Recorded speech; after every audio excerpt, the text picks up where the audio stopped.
What's going on, agents? Ask Adam here. If you enjoyed today's content, please leave a like on the video and subscribe to the channel for future Division 2 updates. Also, remember to hit that bell icon to get notified when I upload a new video. Before I get started, I would like to say a thank you to my fellow service members and veterans. We love you. Thank you for your service. Also, suicide is never an option. If you're feeling suicidal, please get help. Call a family member, call a friend, call the National Suicide Hotline. Message me. Do whatever you need to do to get well. Alright, so today I want to discuss the state of the game and information about skills and what is coming out with TU5. Before I do that, let me just recap and go over some of the important dates. All skill changes will be live on July 23rd. The Discovery Mode Raid will also be live on the 23rd. That includes matchmaking. There is no update on what's going to drop from the Discovery Mode Raid. They said information would be forthcoming. Early access to the new missions and expeditions will be also live on the 23rd, 1 week later for people without the 1-year pass. That's it on the dates. Let's move on to... I didn't know where to put this, so I just threw it in here. The riot foam grenade has been increased from 2 meters to 3 meters, the radius. I even think that could have been a little bit more, even maybe even 4 meters. But, you know, any quality of life change, especially for something that was pretty useless. Alright, now we're going to move on to the big changes. So, you will no longer be able to kill yourself with the BTSU gloves. If you've watched any of my content, you know that I have killed myself over 10 times with those gloves. The way that it works is when you status effect an enemy, if you throw out another skill that, like a turret or the seeker mines or anything like that, it creates a circle around it, and if you quick deployed, it did it as well. So it would do it right on top of you. You would drop a circle right on top of you and kill you.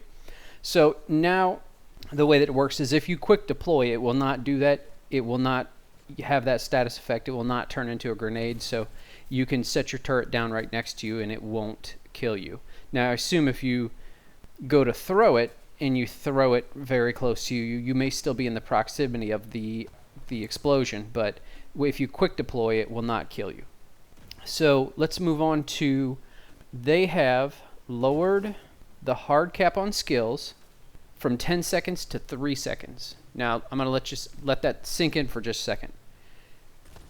The seeker mines, the chem launcher, anything that you were able to get to 10 seconds, now you will be able to get down to 3 seconds if you have enough skill haste. By the way, I'm going to link my skill haste spreadsheet below, so that way you can go take a look at what you might need to get to 3 seconds. I want to say that it was 600 skill haste. I'm not sure, but I'll look at that later. So I've seen a lot of people say already that this was already in the patch notes. It's nothing new. But that's not at all the truth. The patch notes said that they had removed the cap on skill haste. That is not the same as removing the 10-second hard cap on skills. Removing the cap on skill haste meant that you always got a return on investment, even with the diminishing returns on haste. But you would still run into the minimum cooldown on skills of 10 seconds. Didn't matter how much, you could have 9,000 skill haste, but your seeker mines would never go below 10. Now, you absolutely can go down to 3 if you can get enough skill haste. That's crazy. They said, I don't know what his name was, but he said that 5-second seekers are a definite possibility. And the cap is 3. So I'm thinking in the future with updates, you'll be able to get to 3-second cooldowns if you can't already. But I'll just put this in your brain now too. Think about the Chem Launcher Fire Starter or the Chem Launcher Oxidizer with a 3 or 5-second cooldown, that you could almost spam those. If you had a mod that added like 7 extra charges to the Chem Launcher, so you had 8, 9, 10, 11 charges on the Chem Launcher and they had a 3 to 5 second cooldown, it would be infinite ammo on those. Just that, I'll just let you guys think on that one for a minute. Or again, the 5-second seekers. Now think about this. You have to, right now on if the patch were live and the PTS were live now, you would need 2 mods to get your seeker mines down to 5 seconds. So 2, say 197% skill haste plus 200 on your gear to get to that 600 to get down to 5 seconds. Do you use 2 mods for haste and 1 for damage? Or do you use 2 damage and 1 haste? So is it better to have throwing them every 5 seconds with less damage, or more damage every 5 seconds? Something to test, something cool to look at, you know, flavor, whatever you want. But those kind of things are going to be amazing to look at and think about in the future. So I'm going to go through some of the skills real quick, and then we'll wrap this up because I'm already at 6 minutes here. So the assault turret, they've increased the base damage of the assault turret by 22.5%. And they said that will get you about 30k damage per shot. So on the PTS, I was getting about 25k per shot. So that's another 5k more on top of the way it was acting in any of the videos that I recorded. So that's another buff on top of it. That's really nice. The assault turret is going to be a monster. It will be a monster, especially with the gloves. If you turn it up right, I was getting 50,000 damage per shot. So that's going to go up even more, maybe to 60,000 a shot. That's unbelievable. For all turret drone skills, they have buffed the base duration from 120 seconds to 300 seconds. And then on the turret, they've also buffed the base health by 100%. What the duration thing is they spoke about they don't want people to have to worry about, are your skills going to last for a fight? That is not the game they want you to play. They want your turret to be out for the whole fight. They want your drone to be out for the whole fight. If it happens to get destroyed, then yes, you have to wait for your cooldown, and that's part of the game. How do you play keep away, you know, to stop it from being destroyed, especially the drone or the turret when a big guy runs up. But if that's not happening, if it's not being destroyed, they don't want you to have to go, oh no, I need to kill this early so that my cooldown's less. They want your skills to last for a fight. And that's the main point of that. But the thing that they might not have thought about now is, especially with the turrets, because I don't use the drone a whole lot, but I definitely use the turrets, that's going to free up another mod slot for me because I don't have to put in that 90% duration. I could have 3 damage skills in my turret instead of 2 damage skills and a duration skill. So for me, that's great news because it increases. I think my base turret with a 90% duration mod was still only at 240 seconds. And this is 300 seconds base with no mods. That's awesome. So the Stryker Drone, they have increased the base damage by 7.1%. And that does not sound like a lot, and it's not a lot, but what they did is they actually buffed the damage mod for the Stryker Drone. It was a 200% increase before. It is now a 600% increase if you get that mod. Holy hell. That is a big buff. That's a huge buff. That is going to be a really nice addition if you really like the Stryker Drone. I know one of my subscribers had asked me to test it out and really liked using it. This is going to make it amazing. And again, the duration was buffed from 120 seconds to 300 seconds. The Explosive Seeker. Now, I'm not talking about the Cluster Seeker mines. This is the Explosive Seekers.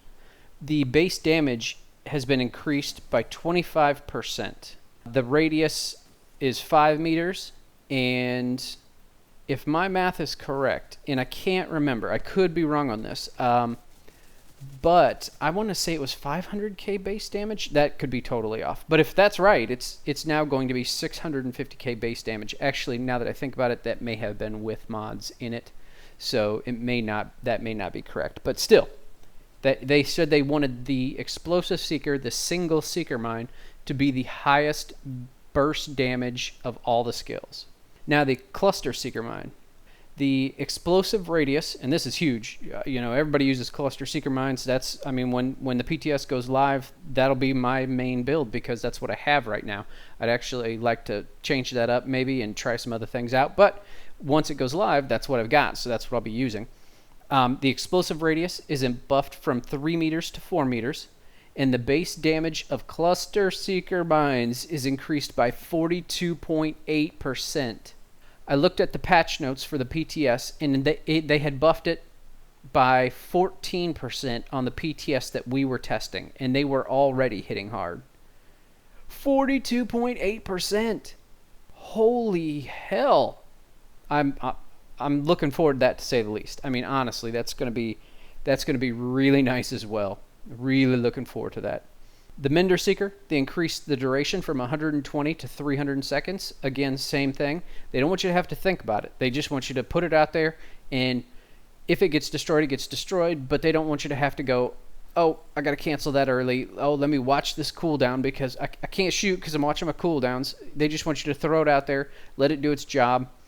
One of the other things that they talked about is the shield. And now this is not in Title Update 5. I repeat, not in Title Update 5. But they said they're aware that the shield is not being healed by all pulses of heals. Shields, as they stand, only get healed by the first, when you throw down a chem launcher heal or whatever heal, it only heals on the first pulse. And they said anytime that a heal heals you, they want it to heal the shield. So that will be, again, probably TU6, but I mean, honestly, they're coming out about once a month. So, you know, quality of life here in another month will be really nice for the shield after the buffs they got from the PTS, which you should have seen if you watched any of my videos on them. Awesome. Looks really good. That will just make them even better. The scanner pulse, now for anybody that uses it, I do not, and I have not used it one single little bit other than a couple testing runs. But good news for anybody that does. The cooldown for the scanner pulse now starts after 3 seconds of using the pulse, not when the duration finishes on the NPCs that you've pulsed. Before, if you pulse somebody and you had extra duration on it, they would stay pulsed for, you know, whatever the duration was, 10 seconds. Well, your cooldown wouldn't start until that 10 seconds ended or they died. Now, as soon as you hit your pulse, it counts to 3 and your cooldown starts. So if your duration is 20 seconds and your cooldown is only 10 seconds, you're going to wait 13 seconds and be able to pulse again, and the people that you've pulsed will still be pulsed. You can actually, you know, it'll go on like that. Last change that I saw, well, second to last, the foam chem launcher, the radius has been increased from 1.5 to 3 meters, so they doubled that. That is a good, possible, usable increase, especially with the cooldown reduction being able to go under 10. Be sweet to be able to just throw out tons and tons of foam launchers. And the last thing that I wanted to mention, and I actually have all of these notes that I just talked to you about. I wrote it down as I was watching the state of the game, but I looked up on Reddit. They just posted the notes for it, and something they didn't mention on the state of the game, but is in the patch notes for TU5 is, and if you guys watched my sniper turret videos, I was ecstatic because I had 45 ammo for my sniper turret, and I had 30 ammo for my artillery turret. Well, it says decreased artillery turret base ammo from 10 to 4, decreased sniper turret base ammo from 15 to 6, decreased turret cyclone magazine mortar ammo from 20 to 8, decreased turret ammo box extra mortar ammo from 20 to 8, decreased turret ammo box extra sniper rifle from 30 to 12. Now, I don't know if that's right or not. I actually posted on the main forums to try to get a response to see if that should be the opposite, and it says increased because I want to say those are the old values, and they had been buffed on the PTS up to those higher values. So unless they decided it was too high and they were going to bring it straight back down, I hope not, because I enjoyed using the sniper turret. Not to say that it would be useless with only, what would that give you? That would give you 18 shots if you had the best mod in the game for the sniper turret. Maybe not the end of the world, but definitely not as good as 45. So those are the big changes that are coming with TU5 and what were announced on the state of the game today. Definitely not all the changes. We saw many more on the PTS, and reading through the patch notes, there are more changes, but the big change that I really wanted to talk about was the decrease from 10 to 3 seconds on the skill cap. Thanks so much for watching today. Do remember to hit the like button and subscribe for future Division 2 updates. And also don't forget to hit that bell icon so that you can be notified when I post a new video. Thanks. Bye.